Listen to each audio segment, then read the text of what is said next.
Assalamualaikum dan hai murid-murid. Selamat datang ke kelas Bahasa Melayu tahun 3.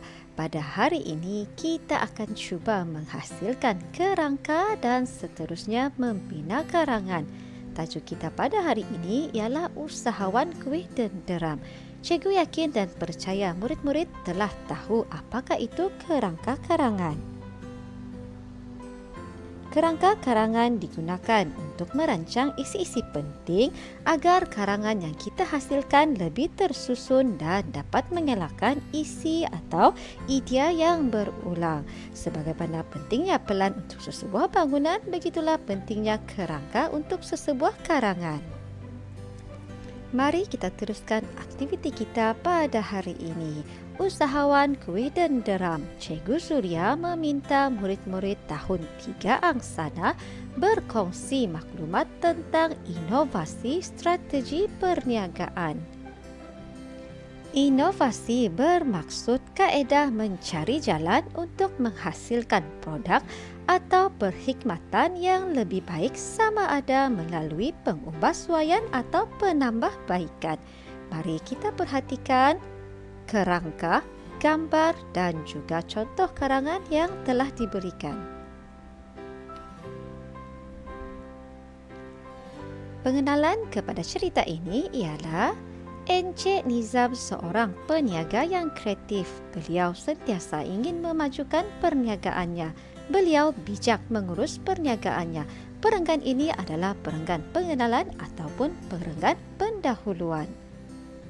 Seterusnya kita perhatikan gambar dan juga kerangka karangan yang diberikan. Menjual kuih denderam menggunakan truk makanan. Seperti yang murid-murid dapat lihat pada paparan, gambar menunjukkan truk makanan yang menjual kuih denderam. Contoh ayat atau contoh karangan yang telah disediakan. Encik Nizam menjual kuih denderam. Beliau menggunakan truk makanan untuk menjual kuih itu. Truk makanan tersebut telah diubah suai agar sesuai dengan bahan jualannya.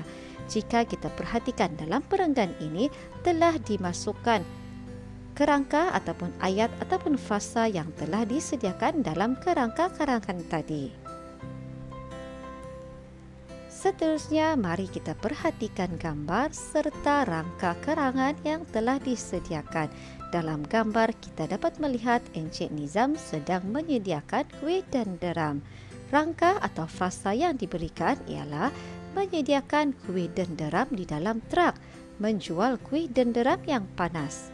Untuk mengembangkan idea ketika membuat karangan, kita boleh mengaplikasi atau menggunakan kata tanya. Sebagai contoh, kerangka yang diberikan menyediakan kuih denderam di dalam truk. Mengapa menyediakan kuih denderam di dalam truk? Mengapa Encik Nizam menjual kuih denderam yang panas? Soalan-soalan ini akan membantu kita dalam mengembangkan idea terutama ketika menghurai atau menjelaskan di dalam karangan nanti. Mari kita lihat contoh yang telah cikgu sediakan ini. Encik Nizam menyediakan kuih denderam di dalam truk makanannya. Kita telah menggunakan frasa yang diberikan di dalam kerangka karangan tadi.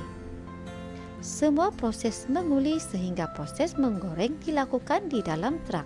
Ayat ini menerangkan tentang penyediaan kuih denderam di dalam truk makanan. Encik Nizam menjual kuih denderam yang panas. Mengapa? Untuk memastikan pelanggan dapat menikmati kuih yang gebu dan lembut. Seterusnya kita perhatikan gambar pada paparan. Dalam paparan kita dapat melihat truk makanan dan juga pelanggan yang ramai. Kita telah diberikan fasa memandu truk pelanggan bertambah. Cuba murid-murid tanya pada diri sendiri, di manakah Encik Nizam memandu truknya? Mengapakah pelanggan Encik Nizam semakin bertambah? Soalan-soalan ini akan membantu kita meluaskan lagi idea ketika membina karangan. Mari kita lihat contoh yang telah cikgu sediakan ini. Setiap hari, Encik Nizam memandu truk makanannya ke kawasan taman rekreasi. Kuih denderamnya yang gebu dan enak semakin dikenali ramai dan pelanggannya juga semakin bertambah. Seterusnya kita perhatikan gambar yang terakhir. Gambar yang terakhir ini kita dapat melihat Encik Nizam di samping dua buah lagi truk makanan. Gambar ini menggambarkan perniagaan Encik Nizam yang semakin maju. Dalam kerangka karangan, isi yang telah cikgu sediakan ialah perniagaan semakin maju. Kenapa semakin maju? Kerana dalam perniagaannya Encik Nizam menjual denderam yang mempunyai rasa yang enak.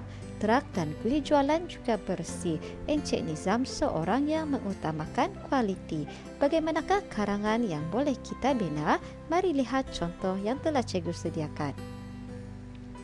Perniagaan kuih denderam Encik Nizam semakin maju dan mendapat sambutan. Bukan sahaja rasanya yang enak, tetapi Encik Nizam juga sentiasa memastikan truk dan kuih jualannya bersih. Kunci kejayaan perniagaan Encik Nizam adalah sentiasa mengutamakan kualiti. Selepas ini, cikgu minta murid-murid salin semula kerangka karangan yang telah dibincangkan tadi di dalam buku latihan masing-masing. Kemudian pada muka surat yang berasingan, tulis karangan berdasarkan kerangka karangan tersebut. Murid-murid boleh menyalin contoh yang telah cikgu sediakan, namun amatlah cikgu galakkan jika murid-murid ingin membina karangan sendiri.